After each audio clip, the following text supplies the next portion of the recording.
자, 본문은 용서에 관한 내용을 다루고 있습니다. 뭐에 대해서 다루고 있다고요? 용서. 참, 이 용서라는 단어가 굉장히 어떻게 보면 따뜻하지만 이게 잘 안 되는 것이 용서예요. 그죠? 요즘처럼 이기주의와 개인주의가 팽배하고 자신은 평생 남에게 죄와 잘못과 실수를 하지 않을 것처럼 남의 죄와 잘못에 대해서 도무지 용서가 없는 그런 삭막한 세상에서 우리는 살아가고 있다라는 겁니다. 용서하면 굉장히 풍성해지는데 용서하지 못하면 굉장히 삭막한 세상이 되어가는 것을 볼 수가 있다라는 겁니다. 그러면 본문이 주는 교훈은 무엇이냐는 거예요. 본문이 주는 교훈은 무엇이냐? 첫째는 끝까지 용서하라는 거예요. 누구를요? 내 형제를 끝까지 용서하라. 자, 우리가 21절에 보니까 베드로가 주님께 나와 묻습니다. 형제가 자기에게 죄를 범하면 몇 번이나 용서해 줄까요? 그렇게 묻습니다. 몇 번이나 용서해 줄까요? 한 7번까지 용서해 줄까요? 여러분, 한 번도 용서가 안 되는 이 세상에서 7번까지 용서한다는 것은 이건 엄청난 거 아니에요? 그죠? 그런데 22절에 보니까 주님께서는 우리 상상을 뛰어넘는 답변을 하십니다. 그게 뭐죠? 7번에 70번까지라도 용서하라. 여러분, 7번에 70번까지. 그러면 7 곱하기 70이니까 몇 번이에요? 너무 수학이 어려운 질문했어요? 7 곱하기 70은 490번이잖아요. 그러니까 490번까지 참으라, 용서하라, 그렇게 말하고 있어요. 여러분, 어떤 한 문제를 가지고, 어떤 한 일을 가지고 490번까지 용서한다면 용서하지 못할 게 있어요, 없어요? 없다는 것을 말하는 거예요. 이거는 끝까지 용서하라는 거예요. 지속적으로 용서하라는 겁니다. 근데 우리가 누가복음을 보면 전제가 있어요. 뭐가 있다고요? 전제. 누가복음 17장 3절로 4절을 보니까 뭐라고 얘기하고 있냐면 만일 내 형제가 죄를 범하거든 경계하고, 일단 경계하라는 거예요. 죄를 범하거든 경계하라는 거예요. 조심하라는 거예요. 대신에 회개하거든 뭐 하라고요? 용서하라. 만일 하루 7번이라도 내게 죄를 얻고 7번 내게 돌아와 내게 회개하거든 뭐 해주라는 거예요? 또 용서해 주라는 거예요. 이건 뭘 말하는 거죠? 우리는 이미 주님께서 나를 용서한 것을 생각하며 용서하라는 거예요. 그러나 그가 회개하고 7번까지 올지라도 뭐 하라는 거예요? 그때마다 용서해 주라. 이게 쉬워요? 이게 굉장히 어려운 거예요.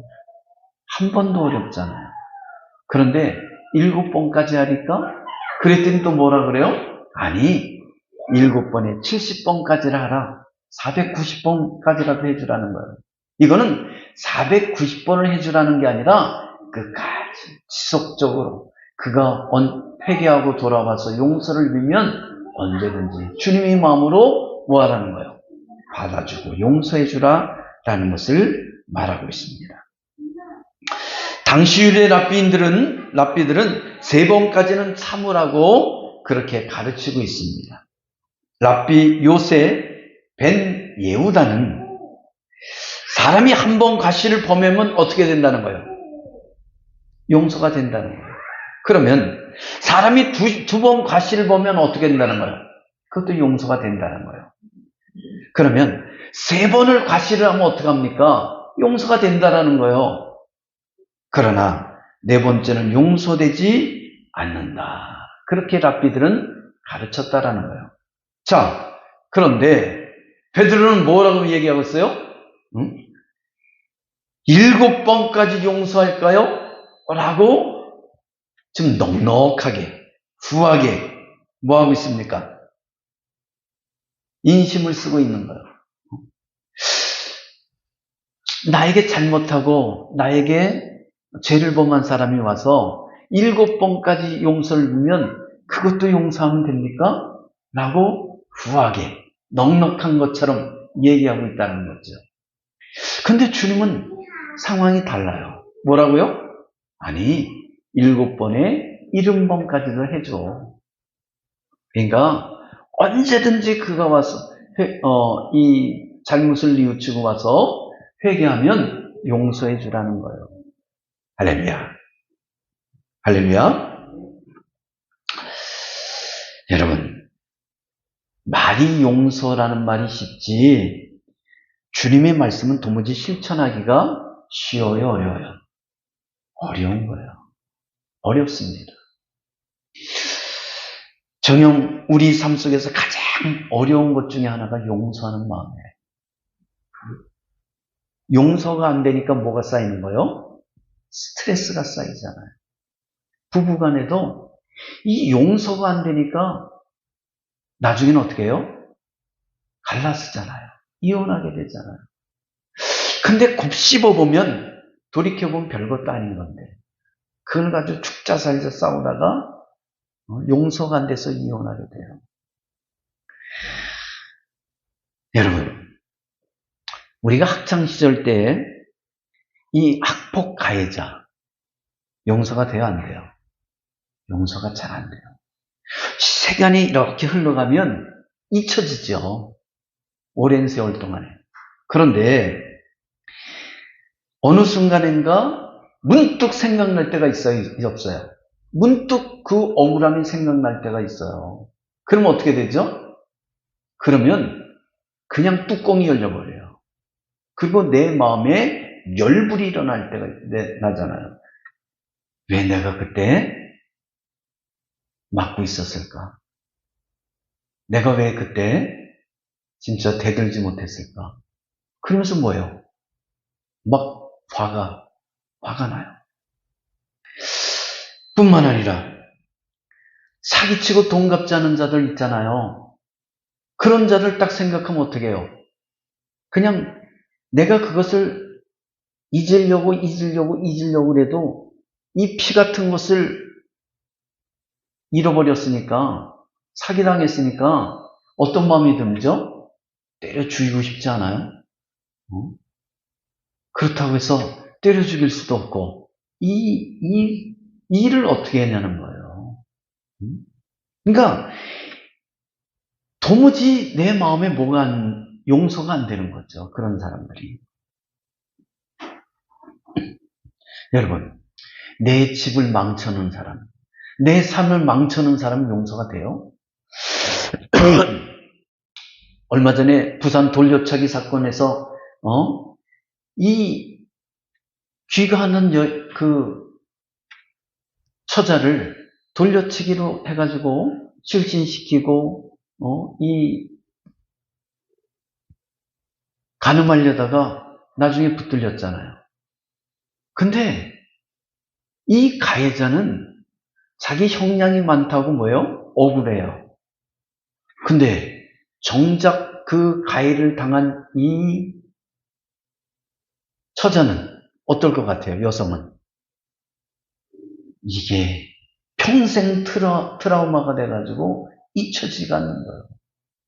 잠을 제대로 잘 수가 없고 어디를 가더라도 정녕 그런 자를 또 만날까 두렵고 평생 살아가는 삶이 뭐예요? 지옥을 걸어가고 있다는 거죠. 지옥을 걸어가요. 그러니 그놈이 용서가 돼요, 안 돼요? 그 왼수가 용서가 돼요, 안 돼요? 안 되죠. 안 되죠. 근데 오히려 그가 뭐라 합니까? 형량이 많다고 자기가 용서하지 못한다는 이런 어처구니 없는 일들이 지금 우리가 살아가는 현실의 삶이라는 겁니다. 그렇습니다. 정녕 그만큼 우리에게 고통을 주고 아픔을 주고 피해를 주고 이런 사람들을 용서하기가 그만큼 힘든 세상에 살아가고 있다라는 것이죠. 잘 살면 그만큼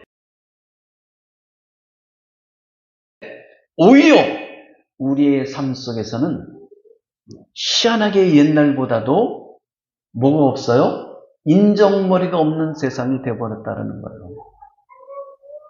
그잖아요. 내 옆집 누가 사는 줄 알아요? 그냥 얼굴 보고 안녕하세요는 하겠죠. 근데 옛날처럼 정녕 그 마을 사람들을 다 알고 그 잔치를 알고 그 결혼식을 알고 뿐만 아니라 그 집에 뭐가 문제가 있는지 그 아들 녀석이 무슨 말썽을 폈는지 그런 거 우리가 압니까? 모르잖아요. 옛날에는 다 알았어요. 다 알았어요. 그리고 정녕 수다도 많이 떨었지만 또 같이 아파해 주기도 하고 같이 정녕 기뻐해 주기도 했다라는 거죠. 뭐가 있었다는 거예요? 정이라는 게 있었어요. 정이라는 게 있었어요. 그리고 싸워요. 그 동네에서도 싸우잖아요. 근데 어떻습니까? 좀 지나면 또 만나서 수다 떨고 그러잖아요. 헤헤거리고. 근데 요즘은 한번 틀어지면 다시는 뭘 안 봐요? 좋은 말로 낯을 안 보고 좀 심한 말로는 꼴을 안 보죠. 내가 그 꼴을 못 들어봐. 안 보면 그만이지. 그런 세상이 되고 있다는 겁니다. 왜요? 용서가 안 돼요. 용서가 안 됩니다. 1988년도에 미국 대통령 선거에서 있던 일입니다. 듀카키스라는 민주당 후보가 사형제 폐지를 선거 공약으로 내세웠습니다. 많은 사람들이 지지했습니다. 그는 전국을 누비며 사형제는 없애야 된다며 유세를 하였습니다. 어느 날 CNN이 토크쇼에 초대를 받게 되었습니다. 그때 그 토크쇼 앵커가 이 듀카키스에게 이런 질문을 합니다. 후보자님은 사형제들을 폐지하라고 주장하신다죠? 네, 그렇습니다. 참 훌륭한 일을 하십니다. 그런데 제가 하나 질문하겠습니다. 후보자님, 만약에 후보자의 아름다운 부인이 그리고 정녕 토끼 같은 자녀가 괴한에게 끌려가서 강간을 당한 후 살해당했다고 합시다. 뭘 당했어요? 살해당했다고 합시다.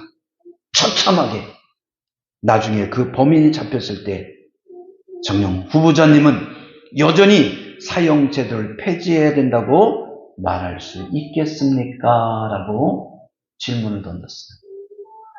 그때 이 듀카키스는 선뜻 그러면 그런 상황이라도 사형제도는 폐지돼야 됩니다. 라고 선뜻 대답하지 못했어요.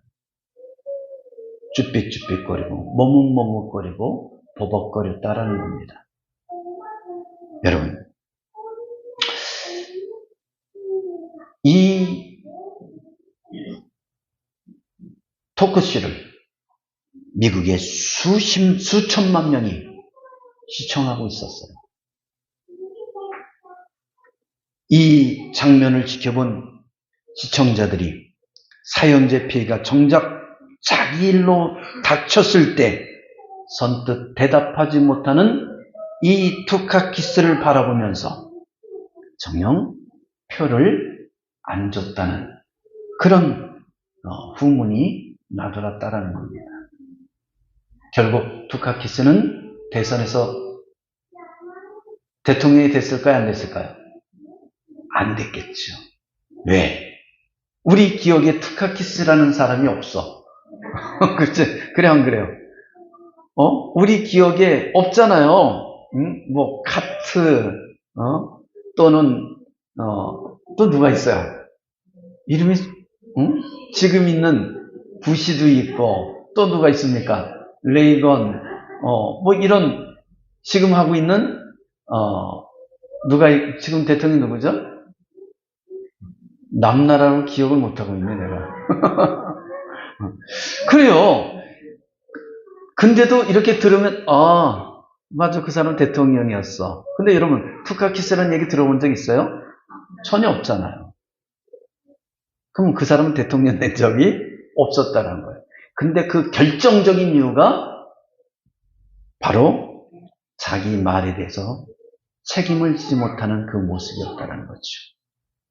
근데 정작 내 아내가 그렇게 처참하게 죽임을 당하고 내 자녀가 그렇게 억울하게 죽임을 당한다면 정녕 그 범인을, 그 가해자를 도무지 뭐 할 수 없다는 거예요. 용서할 수가 없다라는 결론을 갖게 된다는 거예요. 그러니까 남이 문제일 때는 그것이 어떻게 해요? 가능해요. 두세요, 괜찮아. 남이 문제일 때는 상관없어요. 근데 정작 그것이 내 문제를 내에게 다가올 때는, 내 문제가 되어서 다가올 때는 사람의 생각이 달라진다라는 것을 말해주고 있다는 거죠. 여러분, 남에게 용서라는 말은 하기 쉽습니다. 그거 용서해 보세요. 그럼 편안해집니다. 그까짓 거 한번 용서해 보세요. 편안하게 얘기할 수 있어요. 그러나 이 투카키스처럼 정작 그 문제가 나에게 닥친 문제라면 상황은 어떻게 된다는 거예요? 달라진다는 것을 우리는 알아야 된다는 거예요. 그만큼 용서라는 것은 어렵다는 거예요? 쉽다는 거예요? 어려운 거예요. 근데도 주님은 뭐라고 말합니까? 7번에 70번이를 용서하라.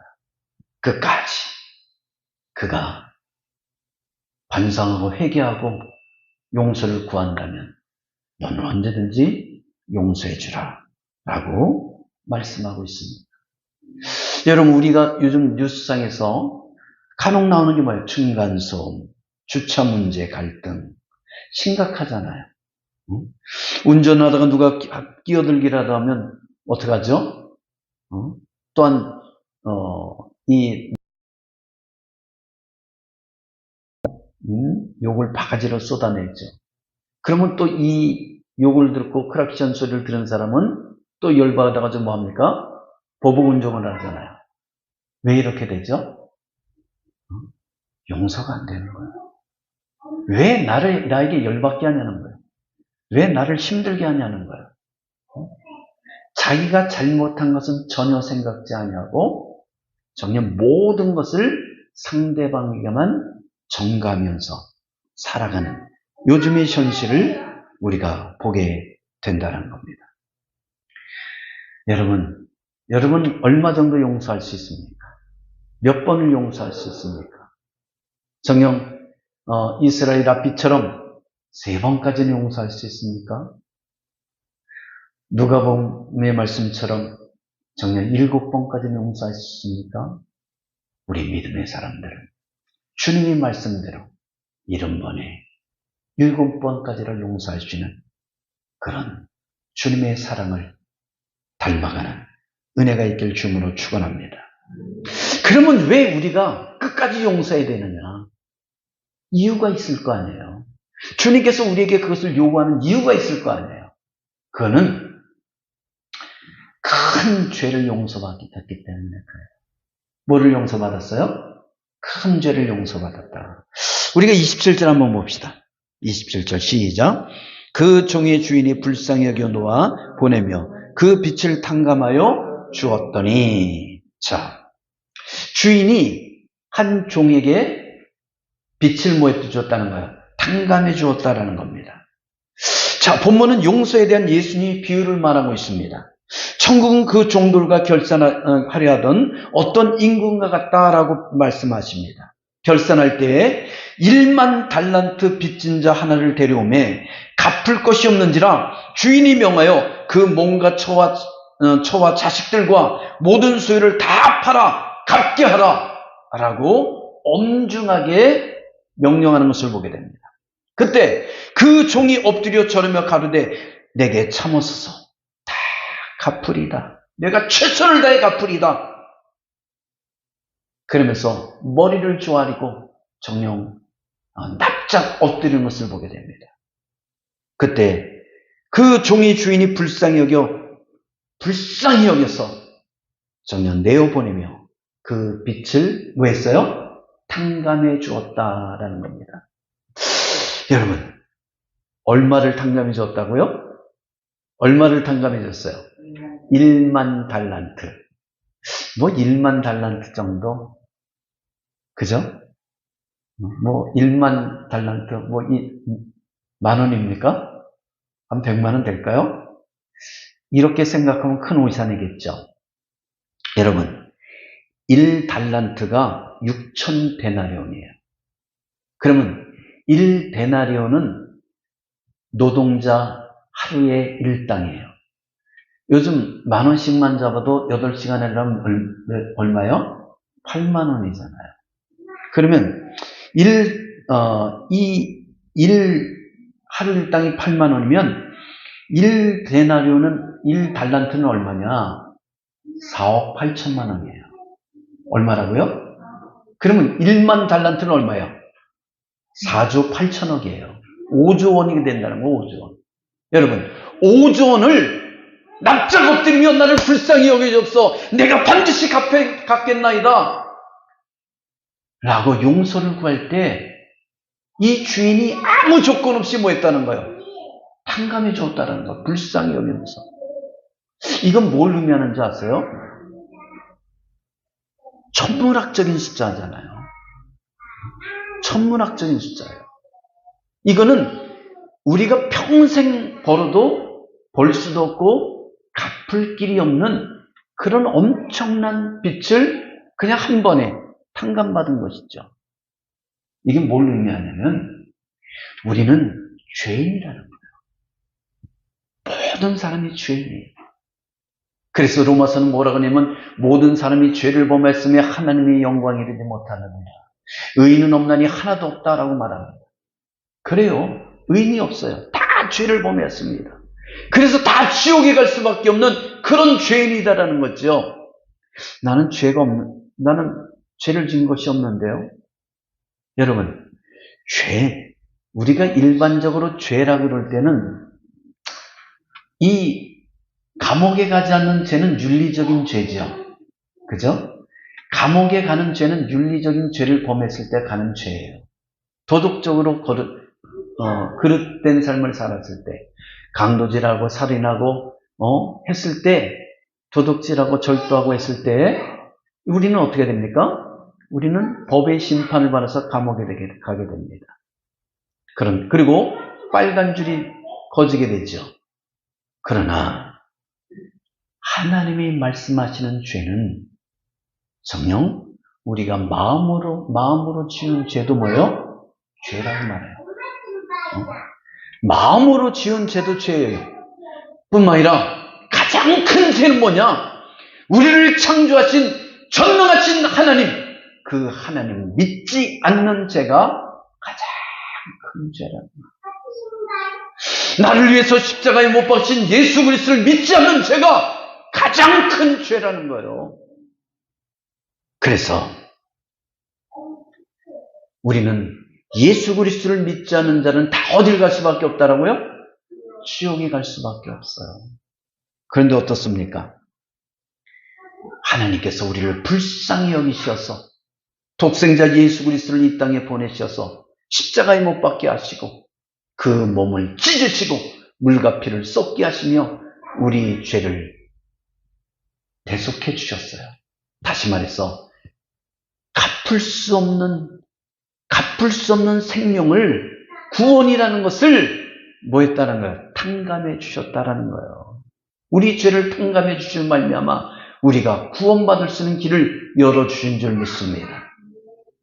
그렇기 때문에 우리는, 여러분, 5조 원이 있다고 해서 우리 생명을 살 수가 있어요? 5조 원을 우리가 하나님 앞에 드렸다고 해서 구원받을 수 있어요? 구원받을 수 없어요. 그래서 제가 늘 부르는 어린이 찬송가 있잖아요. 돈으로도 못 가요, 하나님 나라. 지식으로 못 가요, 하나님 나라. 어여쁘도 못 가요, 하나님 나라. 무엇으로 가는 나라? 믿음으로 가는 나라, 하나님 나라. 예수 그리스도를 믿어야지만 갈 수 있는 은혜예요. 근데 그냥 나 예수 믿어요? 여러분, 착각이에요. 예수님께서 우리 죄를 대속하기 위해서 정령 십자가에서 당신이 몸을 찢으시며 물과 피를 쏟는 처절한 죽음을 당하시고 나서 우리 죄를 씻어주셨다는 거예요. 그 어마어마한 사랑으로, 은혜로 우리 죄가 탕감받았다는 거예요. 할렐루야. 그러기에 우리는 큰 죄를 용서받은 거예요. 근데 정작 우리는 어떻습니까? 작은 것에 목숨을 걸잖아요. 나는 어마어마한 큰 죄를 탕감받았으면서 작은 죄를 용서하지 못하고 살아가요. 내가 받는 것은 당연하다고 생각해요. 그러나 내가 받은 그 억울함은 도무지 용서가 안 된다고 그렇게 말하며 우리는 살아가고 있다는 거죠. 우리가 28절 한번 볼까요? 그렇게 탕감을 받았어요. 근데 그 탕감받은 종이 어떻게 하는지 보시기 바랍니다. 28절 시작. 그 종이 나가서 자기에게 100데나리온 빚진 동료 한 사람을 만나 붙들어 목을 잡고 이르되 빚을 갚으라며 그 동료가 엎드려 간구하여 이르되 나에게 참아주소 갚으리다 하되 허락하지 아니하고 이에 가서 그가 빚을 갚도록 옥에 가두거늘. 여러분, 자기는 5조 원을 탕감받았어요. 근데 그 탕감을 갖고 나가서 얼마요?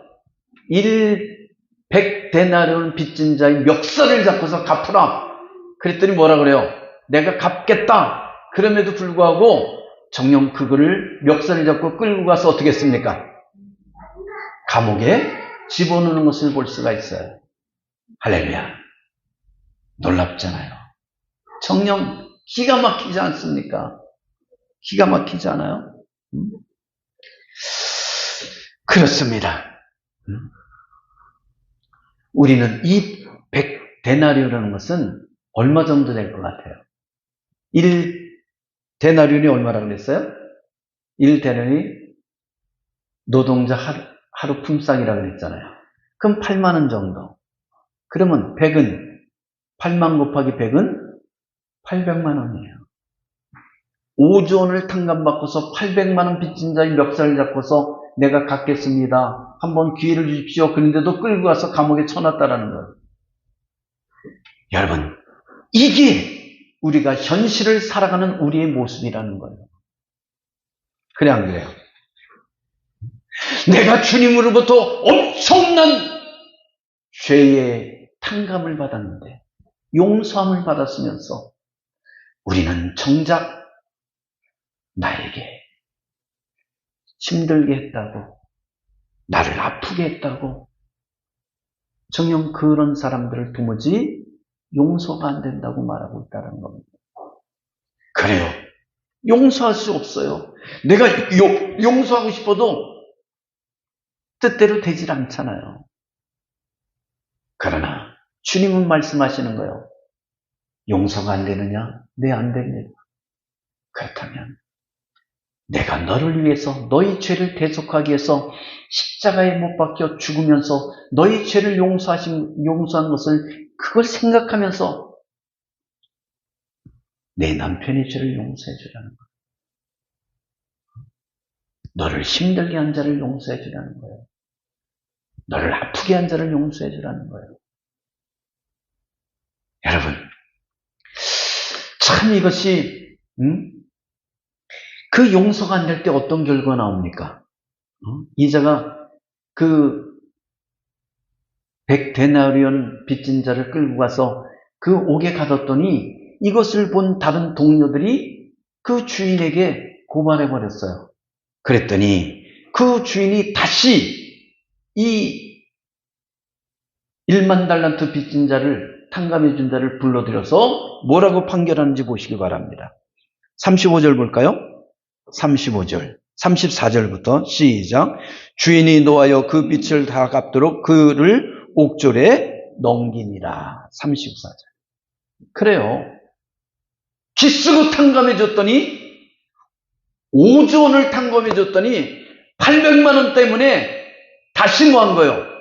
5조 원을 갚게 되는 이런 바보 같은 짓을 했다라는 것이죠.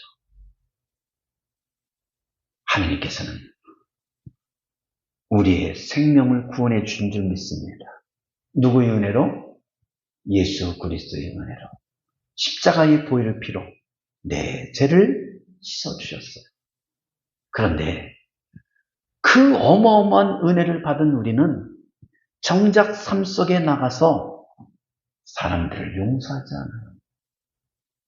정령이 동료처럼 이 1만 달란트 빚진 자처럼 탕감받은 자처럼 정령 작은 빛을 내놓으라고 멱살을 잡고 흔들어대는 나의 모습을 발견할 때가 많이 있다는 거죠.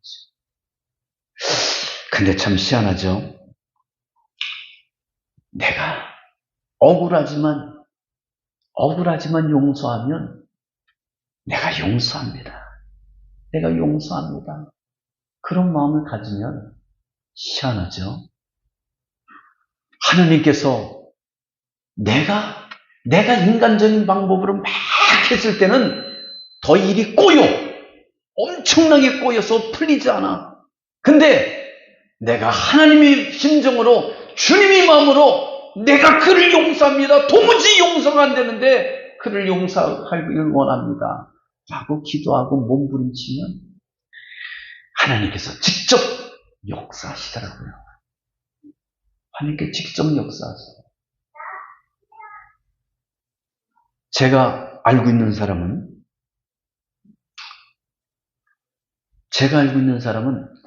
사업을 하다가 어떤 기술을 개발해서 특허를 냈어요. 사업을 개발했어요. 시스템을 개발했는데 그걸 특허를 내야 되는 특허를 안 내고 지인에게 그걸 보여줬어요. 근데 이 지인이 얼른 그것을 카피해 가지고 와서 뭐 했어요? 특허를 내가지고 그걸 써먹었어. 그리고 오히려 이건 내가 특허 낸 거니까 당신이 쓰지 못해. 그러면서 뭐 한 거예요? 그 사람을 고발해버렸어. 내가 개발을 해내고 내가 시스템을 개발했는데 내가 쓰지도 못하고 오히려 내가 고발당해서 지금 뭐예요? 공장이 멈춰버렸어. 억울해 안 억울해요? 억울하죠. 때려주고 싶어? 때려 죽이고 싶지 않아요? 때려 죽이고 싶죠. 이 사람이 10년 동안을 정녕 사는 것 같지 않은 고통 속에 살았어요.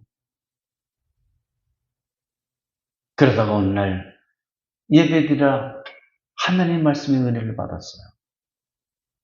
내가 그놈을 때려 죽이고 싶고 도무지 용서가 안 되지만 주님이 나를 구원하기 위해서 독생자 예수 그리스도까지 십자가에 못 박은 것을 생각하면서 그 은혜로 내가 구원받은 것을 생각하면서 내가 그놈을 용서하기를 원합니다. 용서가 안 되니까 뭐라 그래요? 그놈을 용서하기를 원합니다. 그래서 기도한 거예요. 근데 놀라운 일이 일어났어요. 그 사람이 찾아왔어. 어느 날 미안하다고 특허권을 돌려주겠다고 특허를 돌려줬어.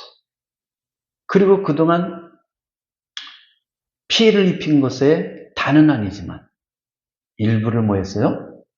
반환해줬어요. 여러분, 내가 하려고 그럴 때 됐어 안 됐어요? 안 돼. 오히려 더 일이 꼬여. 근데 하느님 앞에 납작 엎드리며 나는 죄인입니다. 나 같은 죄인을 구원하셨는데 내가 저를 용서하지 못합니다. 그러면서 하나님 앞에 기도했을 때 저 사람을 용서하길 원합니다. 용서하는 마음을 주옵소서라고 기도했을 때 하느님께서 그때서 역사하시다는 얘기죠. 사랑하는 성도 여러분, 억울한 거 있습니까? 정녕 도무지 용서가 안 되는 것이 있습니까? 내가 하려고 하면 오히려 더 꼬여요. 더 갈등만 일어나요. 더 힘들어져요. 스트레스가 생기고 불면증이 생기고 우울증이 생기고 정녕 내 안에서 화가 우라통이 터져서 견디지 못해요. 정녕 잊으려고 그래도 또 생각나고 돌아서도 또 생각나고 당장 이런 멱살 잡고 시궁창에 쳐놓고 싶어도 세상의 법이 얼마나 기가 막힌지 그렇게 할 수도 없어. 억울한데도. 그죠? 그래 안 그래요? 그때 내가 하려고 그러지 말라는 거예요. 하나님 옆에 나와서 뭐 하라는 거예요? 기도하는 거예요. 억울합니다. 이렇게 힘듭니다. 하나님께서 도와주옵소서.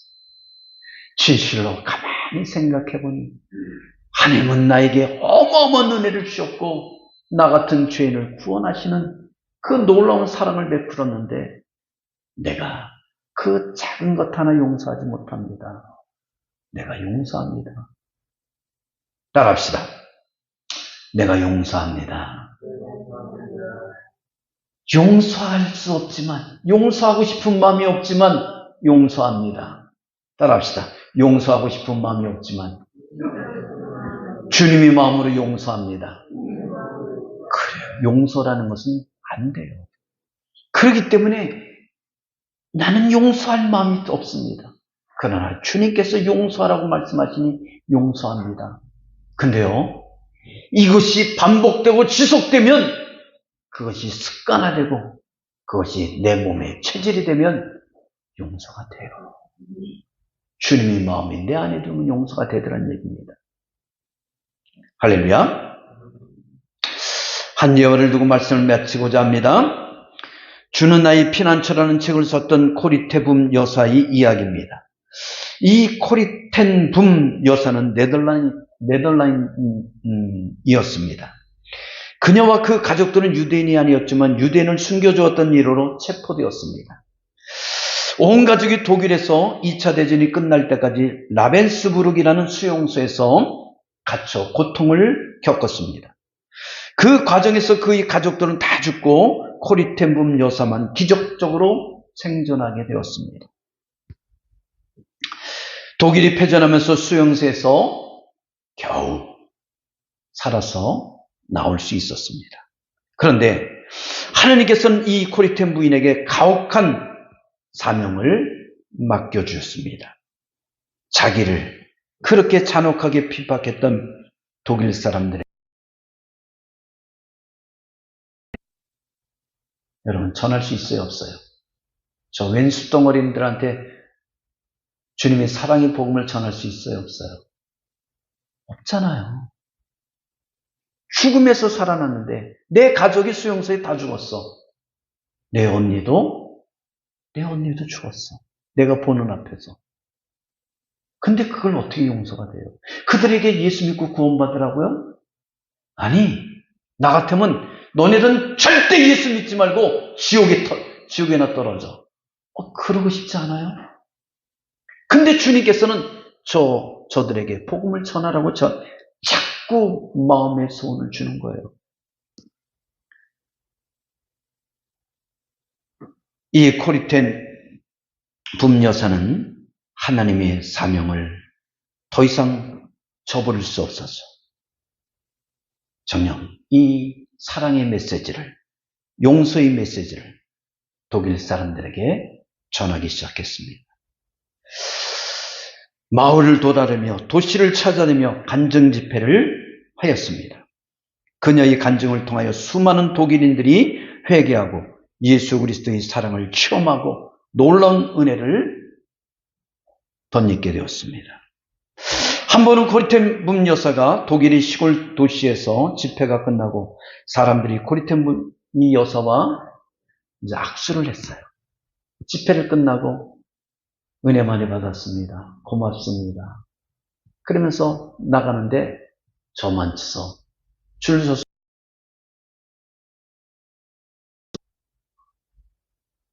내 마음이 멈춰버렸어요.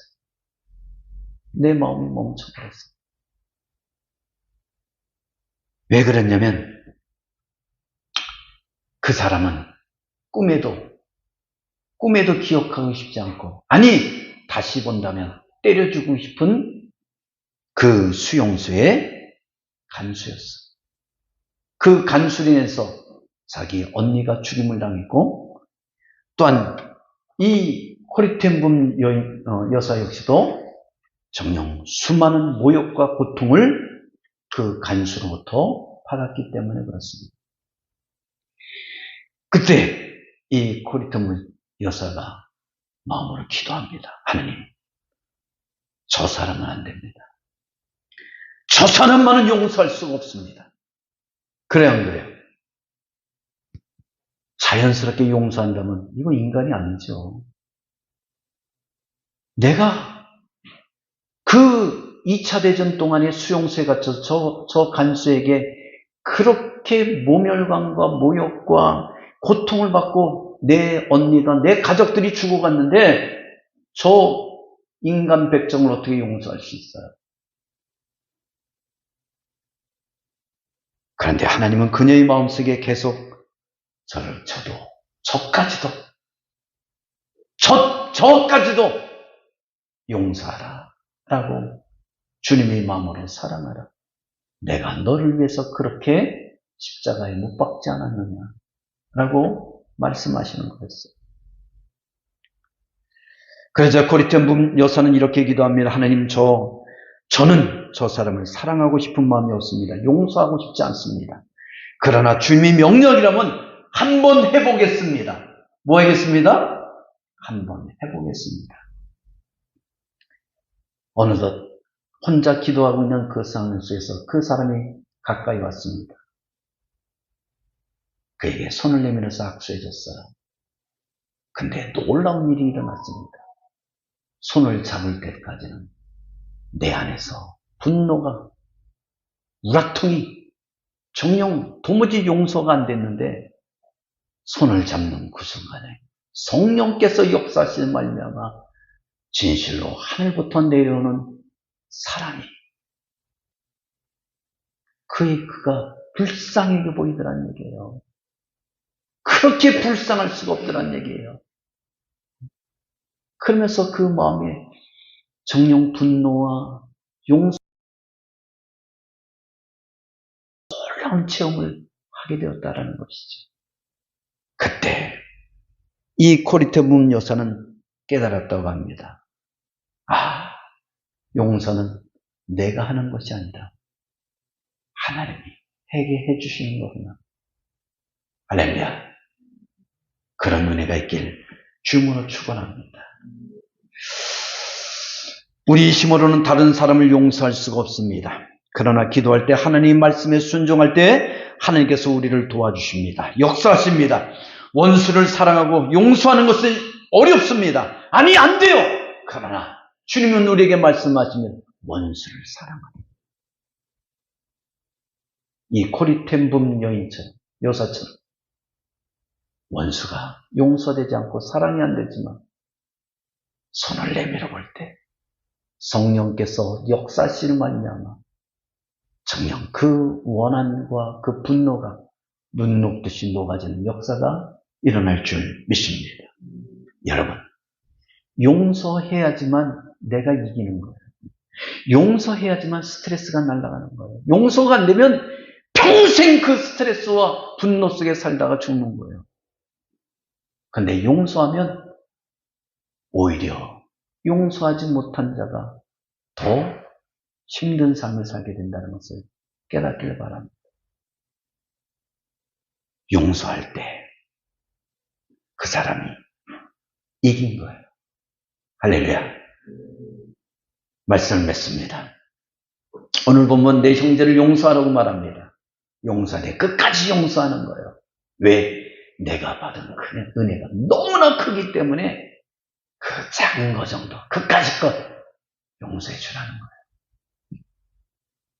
그러면서 우리 35절 끝으로 한번 읽고 말씀했습니다. 시작. 너희가 각각 마음으로부터 형제를 용서하지 않으면 나의 하늘 아버지께서 너에게 이와 같이 하시리라. 그래서 형제를 용서하는 은혜가 있길 주님으로 축원합니다.